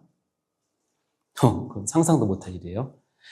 노예가 전쟁에서 지거나 한 민족이 지거나 아니면 어떻게 개인적인 사정으로 노예가 되면 어떻게 되냐면 노예상에게 팔려가고 노예상 그 사람들 모아서 노예 시장에 팝니다. 그러면 자기 몸값을 여기다 걸어놓고 노예 시장에 서 있습니다. 이렇게. 그러면 많은 사람이 왔다 갔다 하다가 마음에 드는 노예 있으면 돈 주고 사가는 거야. 그러면 마치 내가 어디 갔을 때 돼지 한 마리, 개 한 마리 사는 거 똑같이 그냥 사가는 겁니다. 그럴 때 문헌에 보면 그렇게 노예 시장에 목 걸고 서 있는 노예, 자기 가격을 걸고 있는 노예가 가장 소원하는 게 뭔지 아세요? 가장 소원하는 것은 내가 오늘 누구에겐가 팔려갔음을 좋겠다는 것이 가장 첫 번째 소원이에요. 이유는 뭐냐면 여기서 안 팔려가면 다시 노예상한테 가면 요즘 말로 하면 대여섯 평에 2, 30명 놓고 거기서 용변 대변 다 보고 거기서 밥 다 먹고 다음 장 설 때까지 기다려야 돼요. 너무너무 괴로우니까 나 오늘 누가 좀 사갔으면 이게 첫 번째 소망이에요. 두 번째 소망이 뭔지 아세요? 팔려갈 때 가능하면 우리 가족도 같이 누가 사갔으면 돈 많은 마음 착한 부자 아저씨가 와서 사갔으면 나는 부산에 팔려가고 내 아내는 목포에 팔려가고 내 아들은 강릉에 팔려가고 내 딸은 인천에 팔려가면 그 다음부터는 평생 못 봐요. 노예에게 설날이 있으니까 추석이 있으니까 그러니까 생이별이에요. 그러니까 어떻게 해요? 가장으로서 나 팔려갈 때 강력히 원하는 거죠. 내 아들과 내 아내도 같이 좀 사가시자고. 그게 두 번째 소원이었대요. 그게 노예예요. 노예가 팔려왔어요. 노예가 좋은 아저씨 팔려왔는데 노예가 어떻게 해서 아기를 낳았어요. 아들을 낳았어요. 이 아들은 노예 거죠? 누구 거죠? 주인 거죠. 그러니까 이 노예는 새끼 노예예요, 주인은.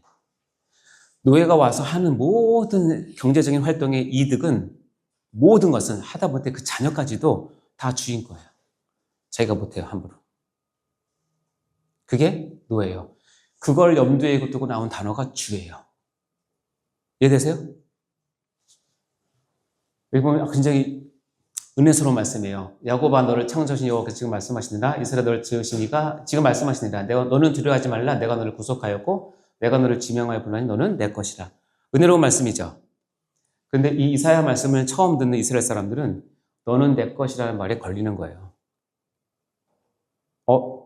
하나님이 나를 노예로 부르네? 이 뜻이거든요. 걸립니다. 반드시 내가 하나님의 노예가 될 것인가 말 그냥 결정을 하셔야 돼요. 너는 내 거야. 사면 내 거야.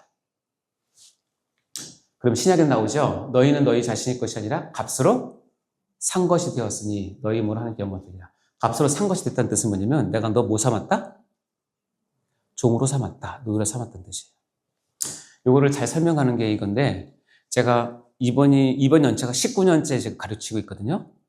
1회 때부터 18년 차까지 이 닭이 저를 설명했는데 이 닭이 많은 제보가 이게 수탉이래요. 맞습니까? 그래서 새로운 모델이 등장했습니다. 박수 쳐주세요. 이 닭이 등장했어요. 이 닭이. 여러분, 제가 초등학교 때만 해도 국민학교인데 앞에 가면 어떤 아저씨가 노란색 병아리를 놓고 팔았어요. 기억나십니까? 30원, 50원 주면 한 대여섯 마리, 10마리 주잖아요. 근데 희한한 건 그 집에 가져오면 90%는 죽습니다. 2, 3일 내에. 근데 희한하게 어떤 한 놈만 살아남아요. 자, 그 한 놈만 살아남아서 이렇게 컸어요. 이 닭은 누구 거예요? 그러니까 누구 거예요? 제가 사왔으면. 내 거죠? 불만 있으신 분. 없죠? 근데 이 닭이 어느 날 하더니 계란을 낳았어요. 자, 이 계란은 닭이 힘들게 낳았으니까 계란 거죠? 아니. 이 계란은 닭이 힘들게 낳았으니까 계란 거죠? 누구 거죠? 내 거죠. 왜? 내가 했으니까. 그럼 내가 후라이를 먹으려고 딱 갔는데 닭한테 닭님 힘들게 났는데 죄송한데 제가 계란 하나 먹어도 될까요? 이렇게 물어보는 사람 없죠. 왜? 내 거니까. 그런데 닭이 막 뭐라 그러는 거예요. 주인님 그럴 수 없다고 내가 정말 찢어지도록 아프게 났는데 왜 가져가시냐고. 그럴 때 제가 뭐라 그러는지 아세요? 이거 봐요. 내 맘이다 이놈아. 내가 이때 내 맘이다 이놈을 했을 때 불만 있으면 없죠? 이해되시죠? 내 맘이다 이놈아. 얘가 100개를 했던 1000개를 했던 상관없어요. 내가 수시로 가서 먹을 수 있어요. 안 물어봐도 돼요. 만약에 얘가 콕콕 쪼면 뭐라고 그래요? 내 맘이다 이놈아. 그러던 어느 날 여름에 집에 사위가 놀러 왔어요.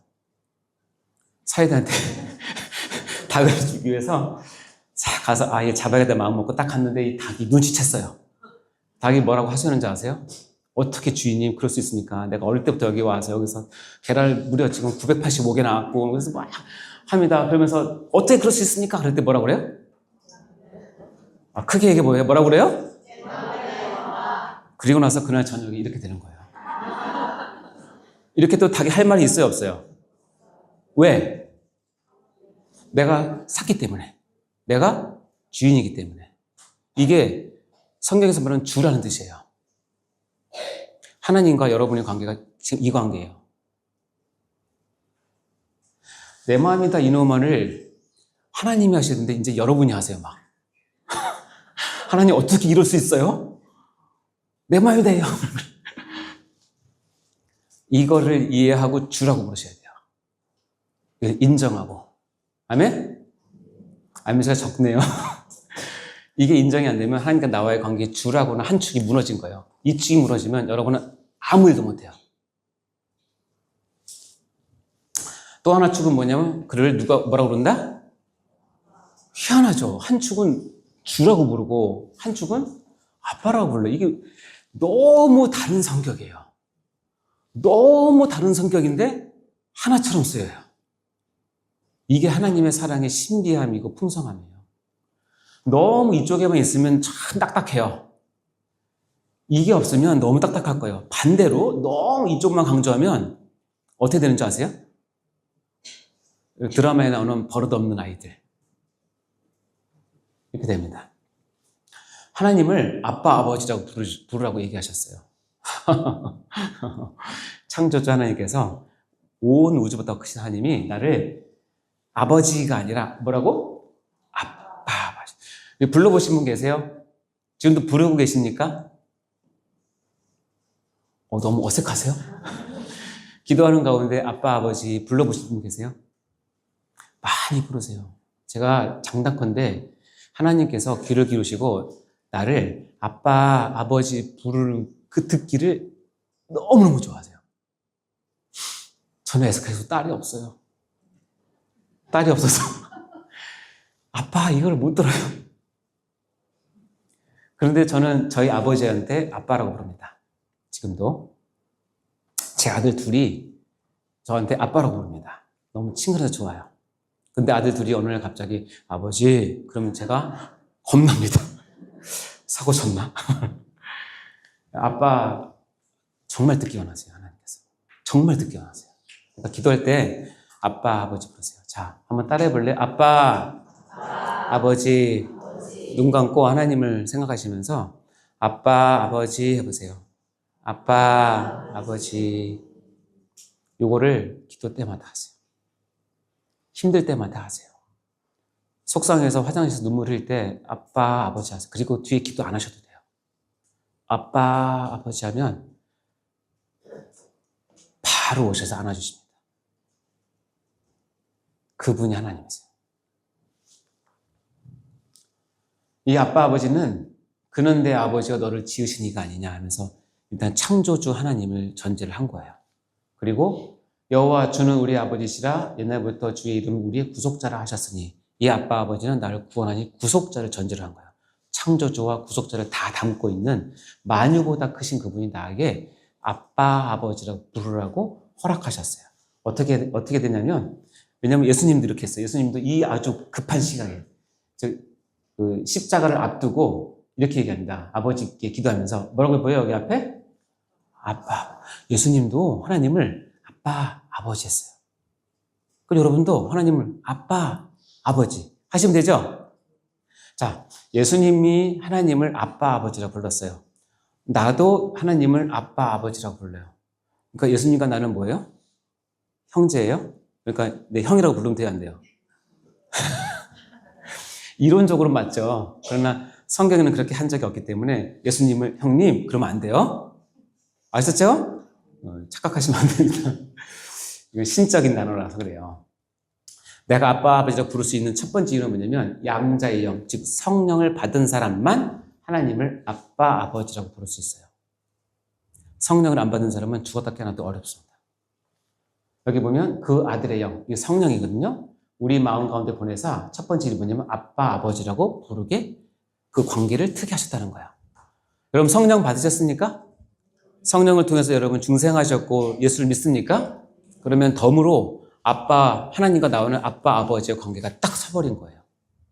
두 가지 주 기억하세요. 하나는 주, 하나는 아빠 아버지. 두 개는 절대로 한쪽만 가면 절대 안 됩니다.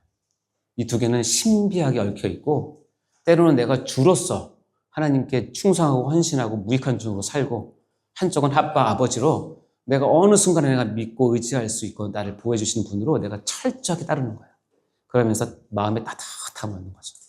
평생 갑니다. 이거. 따라서 한 사람의 일생에서 세 번의 아버지를 갖는 게 있어요. 뭐냐면 하나는 여러분을 낳아준 육신의 아버지입니다. 어떤 사람도 육신의 아버지 없이 이 땅에 온 사람은 없어요. 따라서 육신의 아버지는 여러분을 낳아주었다는 것 하나만으로도 여러분은 반드시 육신의 아버지를 공경하고 존경하고 효도하셔야 됩니다. 하나님의 명령입니다. 그리고 하나님 아버지는 이제 우리가 배웠죠. 나의 창조주 하나님 아버지.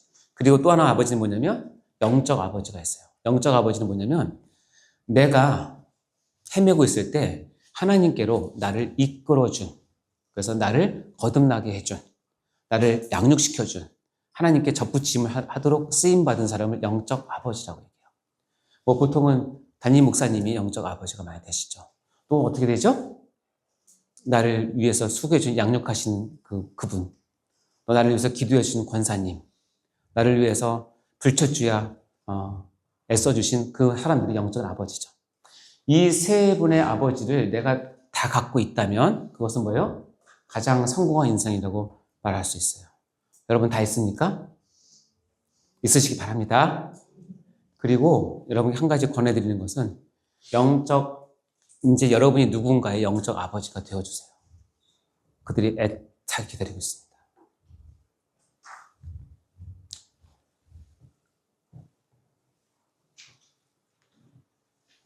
사단이 아버지, 특히 부모의 역할을 못하게 해서 사람들의 마음을 힘들게 하는 이유 중에 하나가 있습니다. 제가 청년부를 지도하다 보니까 어떤 아이가 있냐면 하나님을 아버지라고 부르는 것에 알러리기 반응이 있는 사람이 있어요.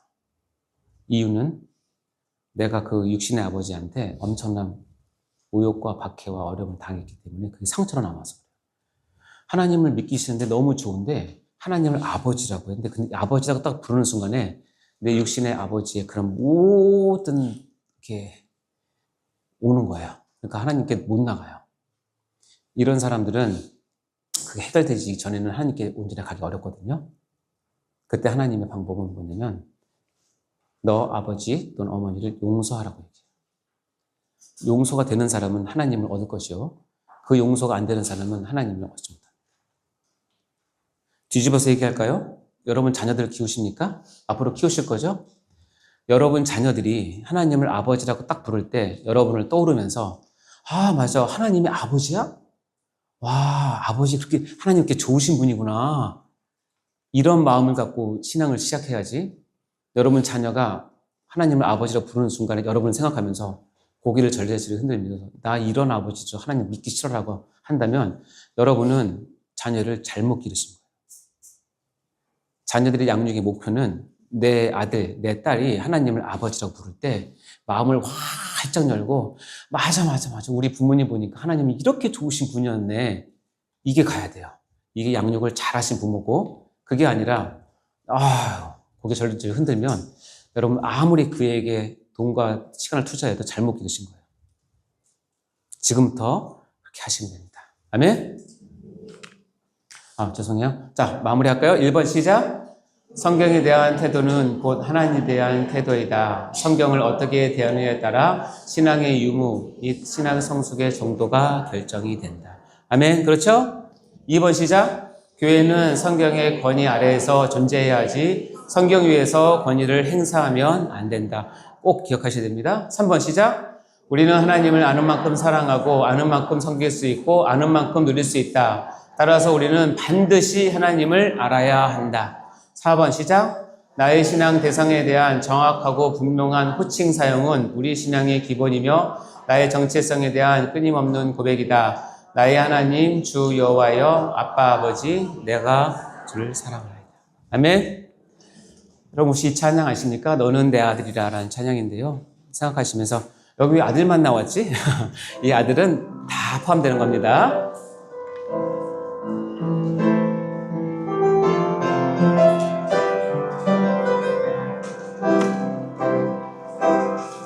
힘들고 지쳐 낭망하고 넘어져 일어날 힘 전혀 없을 때에 조용히 다가와 손잡아 주시며 나에게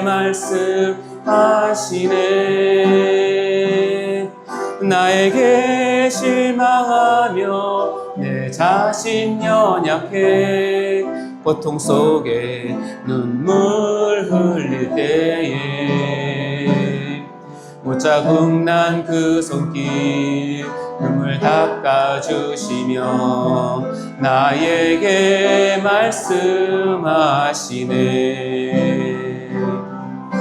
너는 내 아들이라 오늘날 내가 너를 낳도다. 너는 내 아들이라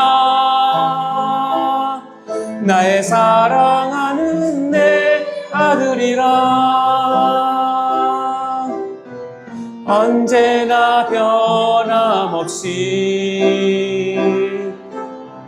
너는 내 아들이라 나의 십자가 고통 해산의 그 고통으로 내가 너를 낳았으니 너는 내 아들이라 오늘날 내가 너를 낳도다. 너는 내 아들이라 나의 사랑하는 내 아들이라. 여러분 성경을 대하는 태도는 곧 하나님에 대한 태도임을 여러분 분명히 인식하셔야 됩니다. 그리고 성경을 통해서 알게 된 그 하나님은 나의 주인으로 그리고 나의 아버지로 섬기는 것이 신앙의 가장 큰 주춧돌입니다. 이 두 가지를 놓치시면 안 됩니다. 여러분 마음 가운데 새기시고 성경을 통해 하나님을 아시고 하나님을 지극히 섬기시는 여러분 되시길 다 바랍니다. 우리 같이 기도하고 마치도록 하겠습니다. 우리 주여 외치고 이 기도의 제목을 보면서 하나님을 고백하며 기도하겠습니다. 주여 주여 주여. 하나님 감사합니다. 하나님을 아버지라고 부르고 하나님을 주라고 부를 수 있는 특권 허락하심을 진심으로 감사합니다. 성경 말씀을 통해서 하나님을 알 수 있는 저희가 될 수 있도록 도와주시고 성경 말씀 외에 다른 것이 아니라 오직 하나님의 말씀인 성경을 통해서 우리가 하나님을 진심으로 알아가며 아버지 그 가운데 계시된 하나님을 우리가 믿고 바라며 아버지 나가신 저희들 모두가 다 될 수 있도록 도와주시옵소서. 성경을 통해서 하나님을 알 수 있도록 도와주시옵소서. 믿는 것과 아는 것이 하나 되는 저희가 될 수 있도록 인도하여 주시옵소서. 저희들의 마음을 붙들어 주시옵소서. 모든 영광을 주께 올려드립니다. 감사드립니다. 우리의 아버지 우리의 주가 되시면 감사합니다. 하나님 아버지 감사합니다. 하나님 아버지 감사합니다.